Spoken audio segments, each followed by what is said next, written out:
Hey everyone, how you doing?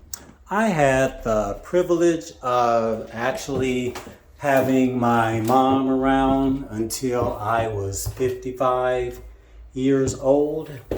Um, that being said, what I experienced was the basic transfer of relationships, I call it, being that it got to the point where us children were the sole support for my mom when she was on home hospice, being that it got to a point where she wasn't really able to take care of herself anymore and she was totally dependent on us. So that got me to thinking about how when you have your parents getting older, the role reversal that happens, because one of the things that I kept really thinking about during that time was the fact that the things that I and my siblings and other family members were doing for my mom were the things that she did for us when we were babies growing up. Now, in my father's case, I lost my father back in 2000 when I was 36 and he was 66. He had been sick, but he also had been in the hospital. And then a couple of days before he passed, he was in a nursing home. So there was staff and nurses and all of that to basically provide his everyday minute by minute care. So I really didn't have to experience that with him. But with my mom, like I said, it got to the point where she was on home hospice. So from November the 14th of 2018 until April the 2nd of 2019, it was the responsibility of my siblings and I and family members to care for her. And basically, it did get to a point where she wasn't able to do anything for herself other than feed herself. Now, that was one thing that we never had to do.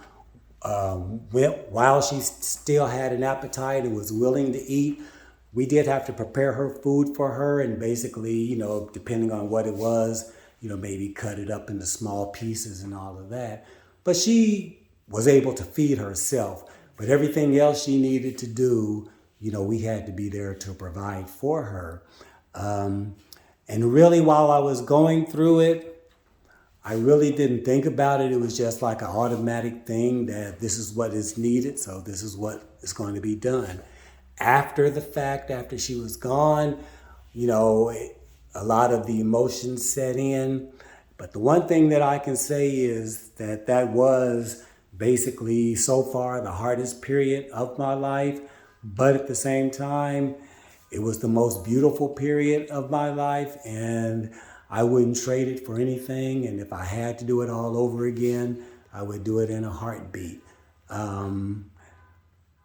There was this one conversation that she and I had that really touched me at one point, and it was kind of early in the process where she was basically trying to apologize to me for being dependent on me.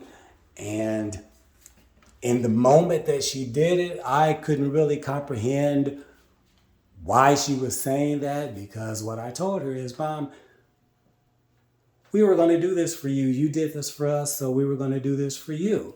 But I guess now looking back on it, I guess, she had to go through the adjustment herself of realizing that she was getting to a point where she really couldn't do for herself anymore. Because one thing that I can say is that even though Mom wasn't physically able to do a lot for herself, she never lost it up here. She was still sharp as a tack and told her stories and laughed. And, she was still who she was as far as mentally. Just physically, she wasn't able to do a lot. But, I told her, you don't have to apologize.